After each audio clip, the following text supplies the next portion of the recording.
hope they won't shoot me down soon.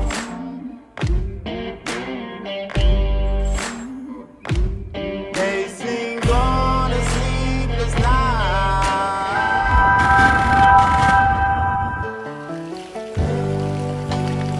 Halo kawan-kawan, jumpa kembali di channel vlog Bang Gulo, channel yang membahas segala sesuatu tentang budidaya ikan nila. Nah, kali ini kita akan melanjutkan video kita tentang panduan sederhana belajar budidaya ikan nila dengan sistem bioflok ya. Dan video ini merupakan video yang ketujuh, di mana pembahasannya berisi tentang masa pemeliharaan kita itu di minggu ke 8, 9, dan 10 ya. Jadi 3 minggu saya upload dalam satu video. Sebenarnya video series tentang biovlog ini sudah pernah saya upload di channel ini ya. Ada dua series malah ya. Yang series pertama itu tentang biovlog di kolam beton, dan yang kedua itu biovlog di kolam bulat atau bundar. Nah kemudian ini di video kita yang ini, di series yang baru ini, memang kita penggabungan dua kolam ya. Jadi ada dua media yang kita siapkan dan kita bahas dalam satu series. Ini merupakan pembaharuan, perbaikan juga ada dari video-video series biovlog sebelumnya ya. Jadi menurut saya ini paling efisien dan yang terakhir saya gunakan ya. Baiklah kawan-kawan, sekarang kita akan melihat bagaimana kondisi kolam kita, kolam terpal dengan ukuran diameter 4 ya, yang saya isi 1500 ekor ikan, dimana awalnya itu kita tebar dengan ukuran 3 inci. Pada kondisi ini di minggu ke-10 terlihat memang air sedikit hijau ya, hijau pekat. Ini karena kondisi kolamnya memang setiap pagi itu lebih terkena sinar matahari ya, sampai jam 11 siang. Jadi kalau kolam biovlog itu terkena sinar matahari lebih banyak, maka air akan cenderung hijau. Dan bagi kawan-kawan jangan takut ya dengan air yang cenderung hijau. Itu bukan berarti kolamnya bermasalah, tidak ya. Selagi kita bisa mengontrol kondisi kolam atau menjaga kualitas air tetap aman untuk ikan, air dengan kepekatan hijau seperti ini itu masih aman sebenarnya. Nah, tips amannya untuk menjaga kondisi ikan dengan air yang hijau pekat seperti ini itu adalah tetap melihat atau memperhatikan jumlah vlog di dalam kolam itu tidak melebihi daripada 25 ml per liter airnya ya. Terus untuk pembuangan kotoran memang cenderung, kalau di kolam kita memang jarang sekali saya lakukan ya. Tapi kalau di kolam kalian itu terjadi pekatnya sangat luar biasa dan ikan sudah mulai tidak nafsu makan, yang kalian lakukan itu adalah melakukan puasa atau membuang kotoran. Dan untuk kolam kita ini memang agak sedikit jarang membuang kotoran, karena dia selalu, saya lihat masih tetap saya pertahankan di angka 25 ml per liter airnya ya. Jadi kalau misalnya contohnya tiba-tiba tidak nafsu makan, yang saya lakukan itu hanya puasa saja atau mengurangi porsi pakan. Itu yang saya lakukan ya, jarang membuang kotoran. Hal ini tidak lepas juga dari cara saya itu mengatur porsi pakan yang ada di dalam kolam ini ya. Jadi memang cenderung tidak saya buat 2 kali 1 hari atau 3 kali 1 hari pakan di dalam kolam ini. Karena kondisinya juga saya hanya bisa memberikan ikan ini makan itu 1 kali 1 hari. Dan jumlah porsi pakan yang saya berikan ke dalam kolam ini tuh kurang lebih sekitar 2-3 kg ya. Jadi tidak merata, karena posisinya kan kalau dia mau 2 kilo ya saya berikan, kalau dia maunya 3 kilo ya saya berikan 3 kilo gitu. Jadi tidak tetap untuk setiap harinya. Dan ini juga penting buat teman-teman ya, karena ini menurut saya sih efisiennya seperti itu ya. Kalau misalnya kalian tetapkan setelah kalian hitung dari jumlah bobot ikan dikalikan 1,5% atau 1%, lantas itu kalian paksakan untuk masuk ke kolam, itu nggak bagus juga ya. Karena ada kalanya juga ikan itu tidak nafsu makan, sehingga saya tidak pernah memaksa lebih dari yang mereka inginkan ya. Dan ada juga kalanya mereka itu bahkan lebih dari 1,5% untuk meminta makan ya. Maksud saya 1,5% lebih yang saya berikan ke kolam. Jadi memang saya lihat dari kondisi kolam, dan ini menurut saya jauh lebih efektif dibandingkan kita sudah mematok porsi pakan setiap harinya sesuai dengan bobot ikannya. Jadi memang tetap harus melihat gimana kondisi ikan kita, yang tentunya itu sangat berpengaruh terhadap kualitas air ya. Semakin bagus kualitas airnya, ikannya akan semakin nafsu makan. Dan ketika kualitas air itu sudah mulai menurun atau kepekatan vlog itu sudah mulai pekat, maka secara otomatis nafsu makan ikan itu juga akan semakin berkurang begitu ya. Nah, di samping itu untuk menjaga kualitas airnya memang dalam minggu ke-8, 9, 10 ini saya ada melakukan penambahan garam ya, dengan dosis 250 gram per meter kubik. Terus saya tambahkan juga sel multi yang isinya nitrobakter itu kurang lebih satu tutup botol itu untuk 6 meter kubik air ya. Itu saya yang berikan selama 8 sampai 9 10 ini hanya satu kali. Nah, sekarang kita akan melihat bagaimana kondisi kolam kita yang kedua. Kolam beton dengan ukuran kurang lebih sekitar 3 kali 8 meter ya, yang ini. Yang di sebelah kolam D3 kita ini. Ini kolam betonnya 3 kali 8 meter dengan kedalaman 0,8 meter, dimana ini saya isinya itu 2.300 ekor ikan. Dan pada tebarnya kurang lebih sekitar 120 ekor per meter kubik ya. Nah, bisa dilihat sangat lincah ikannya, sudah mulai besar-besar. Dan juga tingkat kematian ikan di dalam minggu 8, 9, 10 juga tidak ada yang mati ikannya ya. Masih tetap mempertahankan survival ratio di angka 99%. Nah, kondisi kolam kita pada minggu ke-8 menuju minggu ke-9 itu terjadi sedikit kepekatan vlog ya. Kepekatan vlog itu airnya sedikit kental, terus saya ukur vlognya itu kurang lebih sekitar 35 ml per liter airnya.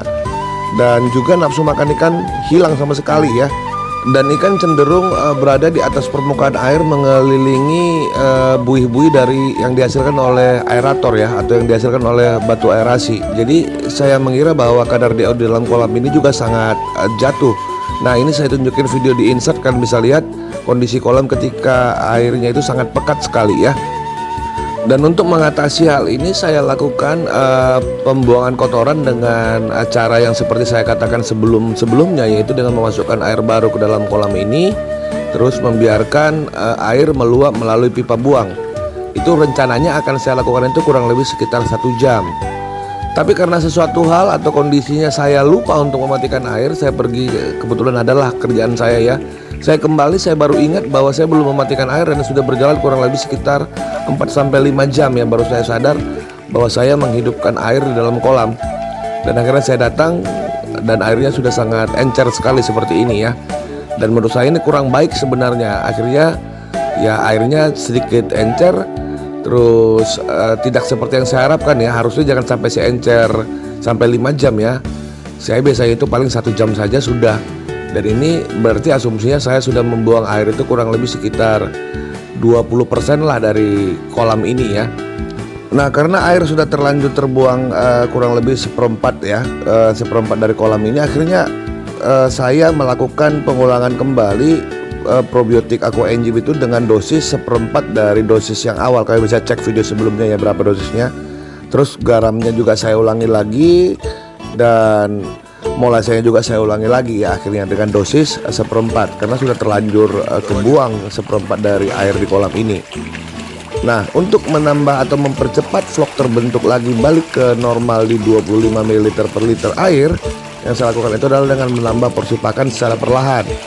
Biasanya kalau kolam ini, kalau dia nafsu makannya maksimal itu saat ini dia bisa makan itu hampir 5 kg ya, 5 kg lebih ke 6 kg lah satu kali makan, dengan kondisi satu kali pakan itu 1 hari ya. Karena tadi saya katakan bahwa saya untuk beberapa minggu terakhir ini terpaksa harus memberikan 1 kali saja setiap hari ikan-ikan di kolam-kolam saya ini makan karena kondisi waktu ya.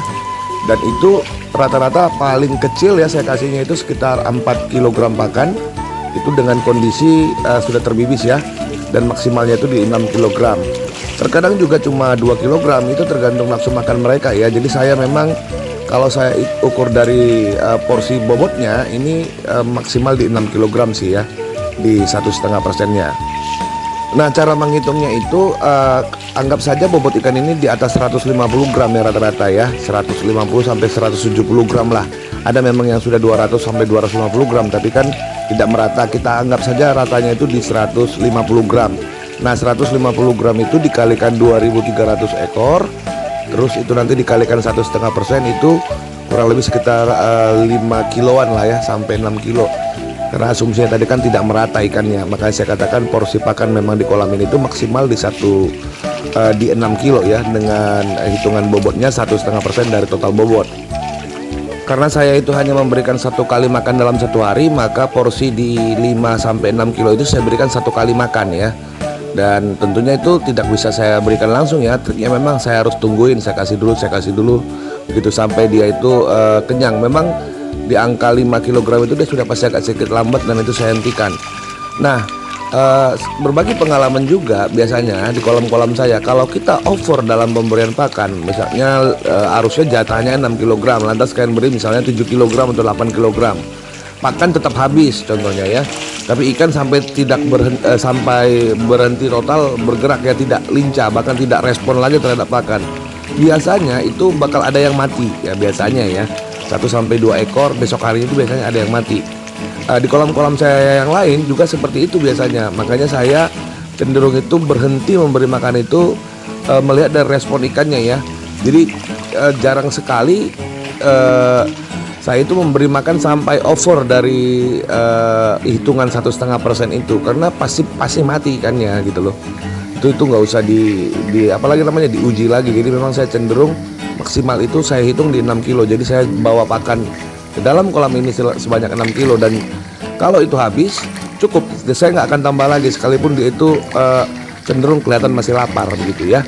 Nah, video kolam kita ini itu saya ambil sepenggal-sepenggal dari setiap minggu ya. Jadi kalau kalian melihat perubahan warna air itu, itulah perkembangan airnya ya. Dari pertamanya dia mungkin di minggu ke-8 itu agak sedikit kental, terus sangat kental, terus akhirnya itu karena salah penanganan akhirnya terlalu encer seperti yang kalian lihat di video ini. Jadi memang ini kan diambil dari beberapa kali video ya, dalam masa pemeliharaan di minggu ke-8, 9, dan 10 yang kemudian saya gabungkan di dalam satu video.